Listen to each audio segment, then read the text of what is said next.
Chapter 3 Sunblight of Icewind Dale, Rime of the Frostmaiden is a huge location with a lot of moving parts and can be a daunting task for any DM to run.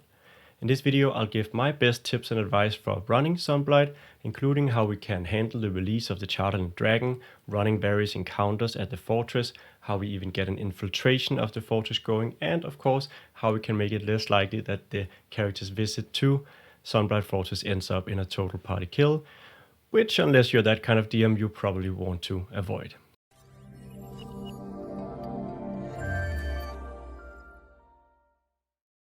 Alright, first off, my name is Vellynne with Eventyr Games, the adamantine best-selling publisher of DM's resources, including DM's resources for Icewind Dale, Rime of the Frostmaiden.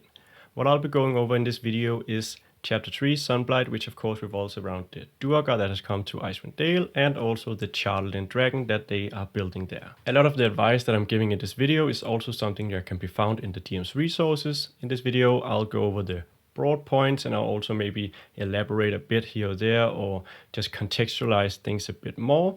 But if you want the nitty-gritty details of everything, including what's happening in this room and how you can change what's happening over here, the more minutiae, the moving parts on the very low level, I recommend that you go check out the DM's resources. First, a quick overview of this video. The first thing we'll briefly mention is how the characters get to Sunblight Fortress.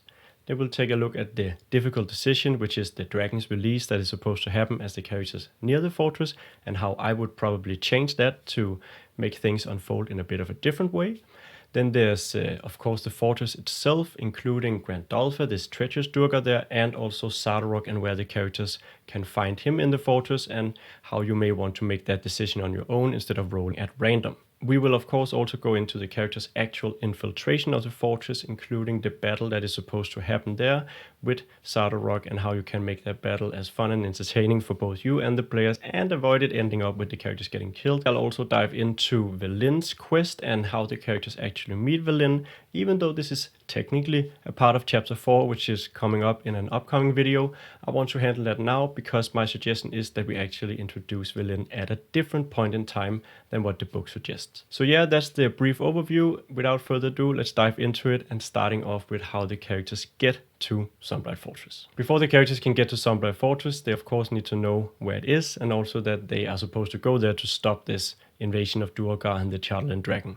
This is something that I've gone over in great detail in the previous video. So if you want more details on actually getting to Sunblight or knowing that you should get to Sunblight and how to get there, I recommend that you check out that video first. So what I'll just quickly go over here is the actual journey to Sunblight Fortress. It's a pretty long journey if we're going by the book, especially if you're using the travel distances and rates in the book, which is not something I recommend, and I'll go over in more detail in chapter 4, where the speed of travel becomes really important. But for now, let's just say it's a long journey regardless of how you look at it, and I think it makes sense that the characters would encounter something on the way, but I would recommend that you either allow them to have a long rest before they go into the fortress or not challenge them too much on the way, because the Duergar Fortress is of course a pretty tough location and you may not want to push them too much beforehand. As it happens, we're putting out a location called the Temple, the Frozen Temple, on our Patreon, which is patreon.com/eventyr, which is a location you can use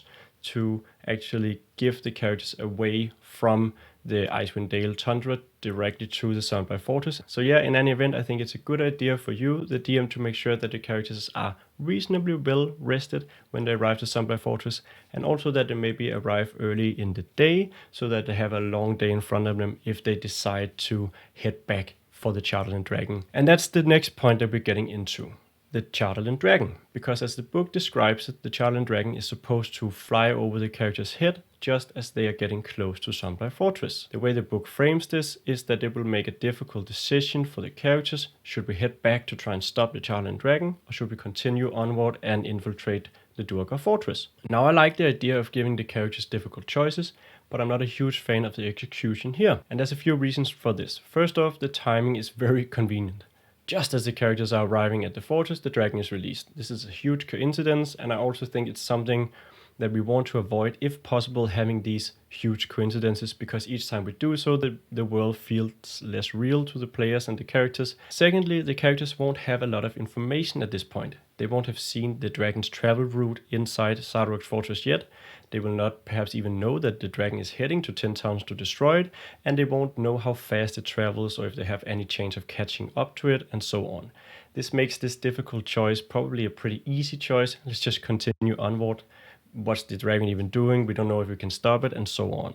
And that leads, of course, to the third issue, which is that simply having the dragon destroy 10 towns because the characters didn't know they were supposed to stop it or didn't know that they could actually do something about it isn't really very fun or interesting. The most interesting scenario we can have with the dragon is where the characters have to race with it and sort of try to catch up with it and stop it before it destroys too much of 10 towns. Simply having it destroy 10 towns in the background while the characters are over here doing something else isn't very fun, neither for the characters or for you as a DM. So the alternative that I suggest instead is that you have the dragon be released during a battle with the Duergar inside Xardorok's fortress.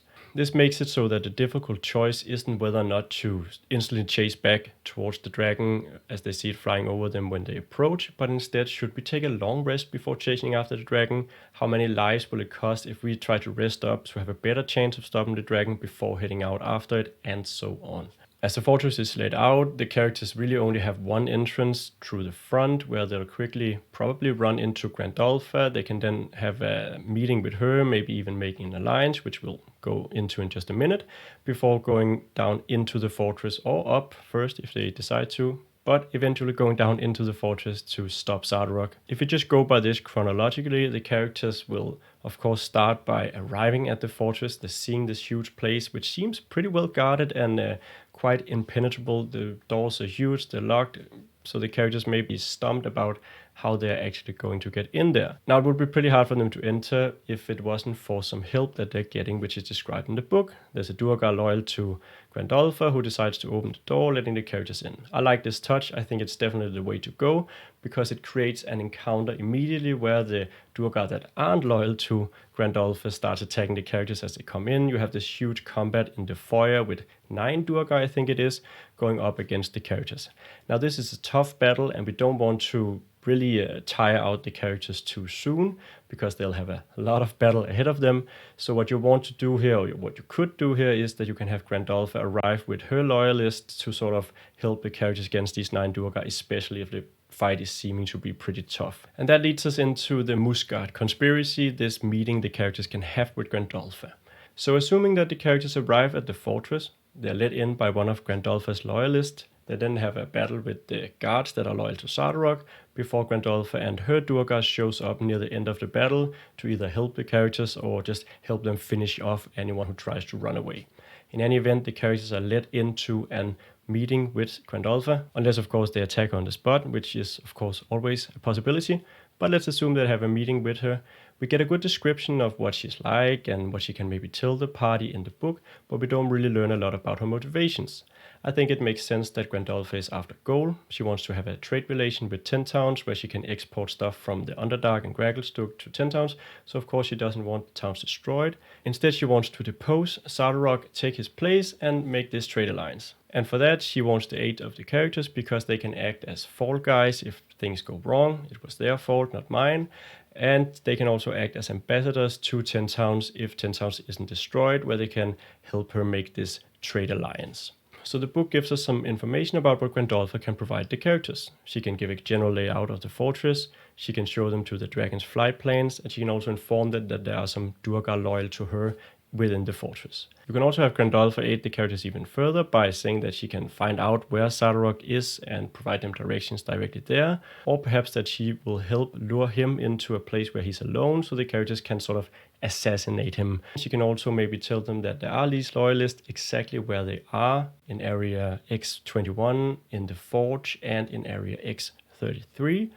And also perhaps that yelling Dark Lake Stout or some other code word will let these Duergar know that they are with Grandolpha. Whichever way you do it is up to you. The point here is that the lower level the characters are, the more they need help, the more help you provide through Grandolpha.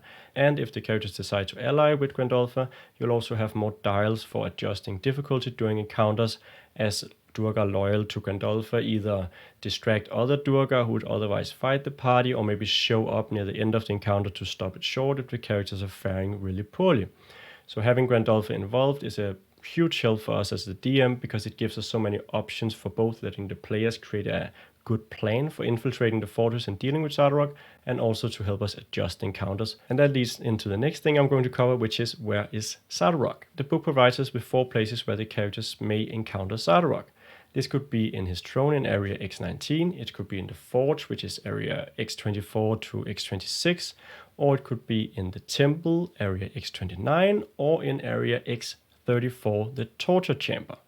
Now the book suggests you can roll at random or simply choose one, but I suggest that you put a little more thought into it, because where and when the characters encounter Xardorok is actually hugely important for how difficult and exciting everything is going to be. If the characters encounter Xardorok in his throne room, you get a big and difficult encounter, but it's also probably not the most interesting battleground to actually have a fight in. It's just a big open room.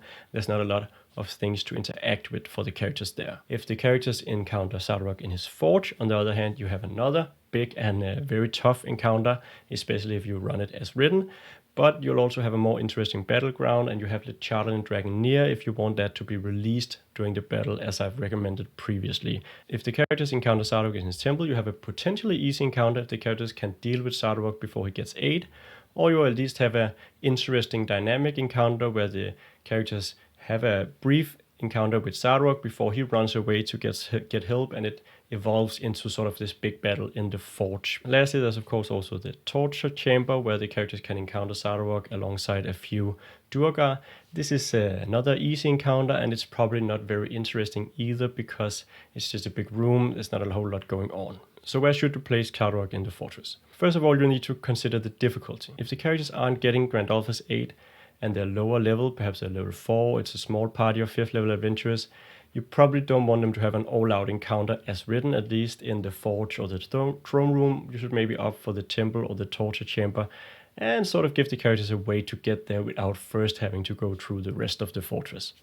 If the characters are higher level or they have Grandolphus 8 and so on, I think that's perfectly fine to have the big battle. And if I had to choose between the throne room and the forge, I think that the forge is a lot more interesting as a combat encounter, also because we can have this epic release of the Charterland Dragon during the battle and so on. So what I would probably suggest is that, assuming that the characters can get Grandolphus 8, she can maybe lure Xardorok to the temple where they can then encounter him, so you have a brief small encounter, then he gets 8, he screams out, he alerts the Duergar who are right beside in area X24 to X26, and then the combat evolves from there. But as soon as Xardorok dies, you sort of have a reason for why battle perhaps stops. Grandolphus shows up with her Duergar, and everything cools down before the characters are too deep in it. You can, of course, if your characters are higher level, they're tougher, just have the encounter in the forge from the get-go. That's the place where Xardorok is and where the characters can encounter him, and you can have this big epic battle because the characters are probably tough enough to handle it at that point. If the characters do have Grandolphus 8 during a big battle in the forge, what I suggest you do is that you have the treacherous Duergar who's on each of the platforms surrounding the combat actually sort of take the other Duergar on that platform out of the combat. You can describe to the players how it seems that some of the Duergars are turning against each other and fighting between themselves, and you can sort of just ignore that whole aspect, so you don't have to run 12 additional Duergars who's fighting one another, simply letting the characters know that, oh yeah, and one Duergar is dead over here, another here, and let that play out in the background so the characters can focus on Xardorok and his minions that are in the forge if the combat takes place there. As I mentioned previously, I don't think it's a good idea to have the dragon just flying over the character's head. Instead, I think it's advisable that the dragon is released as the characters are fighting a big battle inside Xardorok's fortress. So the way this would happen is that the battle takes place in the forge or nearby, and as the characters are noticed and the alarm is raised, either Xardorok calls for the dragon's release on his own, or if he's unable to, Tantara, this Duergar who's also in the forge, takes matters into her own hands, blows the horn, which causes the dragons to rip free from its binding and move straight toward the ceiling and the shaft that is leading out of Xardorok's fortress. Now, if the characters haven't dealt with the Duergar up top, they simply open the ice gate and the Xardorok dragon flies out, perhaps letting the characters get a few hits on it on the way. If the characters have killed the Duergar up top who are supposed to man the ice gate, the dragon will have to barrel through this ice gate and would suffer, let's say, 10d6 damage, which is halved because of resistances as it does so, which is something that may come into play later when the characters have to actually defeat the dragon. If the characters are not fighting Xardorok near the forge and you still want this release to happen, you can either have it be so that there's a dead man switch, where when Xardorok dies, the dragon automatically boots up and goes out toward 10 towns, or you can simply have the dragon be released as soon as the Duergar there, Tantara, realizes that Xardorok is dead, either because the characters show up or because Grandolpher shows up to sort of take everything over. The last thing Tantara do, this loyal Duergar, is release the dragon. In any event, having the dragon released while the characters are there and can see it puts them in this difficult decision where they're probably in a pretty rough spot after having dealt with Xardorok and his Duergar and have to decide, are we going to go after this dragon right now or are we going to wait? The exact consequences for waiting and how you can set up this scenario in a good way is something that I will cover in the next video. What I want to briefly mention here is how we can introduce Vellynne, because as you may have noticed, I'm not a huge fan of these coincidences that just happen, and having Vellynne just show up with a sled and some kobolds right as the characters are in need of sleds and kobolds and whatnot to go after the dragon is, to me, not the best way to do it. So what I think makes sense instead is that Vellynne has been snooping around Icewind Dale looking for clues about Uthrin and picking up on this Duergar thread and perhaps connecting some dots here. And somewhere along the way, the Duergar ambushed her and took her back to the fortress. If you followed advice in our previous videos, the Duergar may also be allied with the Frost Druids and have actually kidnapped Vellynne on behalf of the Frost Druids and are looking to get her to them so they can sort of question her and find out what she knows.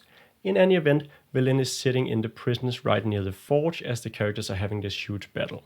Now you can either have a break out during the battle to render some aid already, which sort of would make them trust even more, or you can just have a call out to the characters once the battle is over, saying something like, I can help you save 10 towns if you release me, and so on. Now what she can actually provide in terms of aid and in terms of getting the characters to 10 towns before the dragon destroys it is also something that I'll cover in more details in the next video, where I'll go over this chase of the dragon.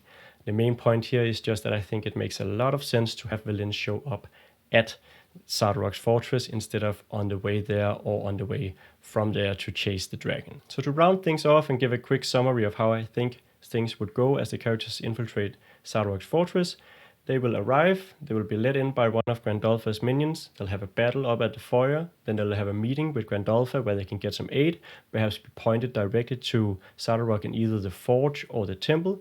They'll go down there, they'll have a battle, of course involving Xardorok and perhaps also a lot of other combatants. And once Xardorok is defeated, or shortly after, the combat is cut short as Grandolpher arrives with her allies and sort of puts the combat to an end. During the combat, however, the Chartering Dragon is released, it flies off towards 10 towns, but luckily for the characters you have Vellynne yelling to the characters from the prison or arriving to help them as she's escaped and let them know that she can help them get to 10 towns in time. She has some tools in her tool belt that the characters can use to get there faster and perhaps even get a rest in along the way. That's up to you as the DM.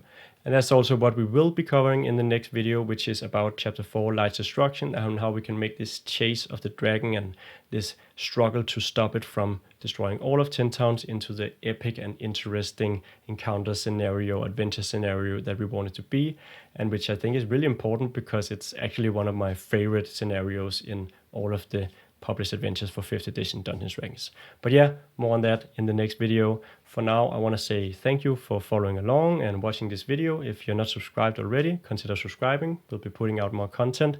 You can also consider becoming a patron on patreon.com/eventyr.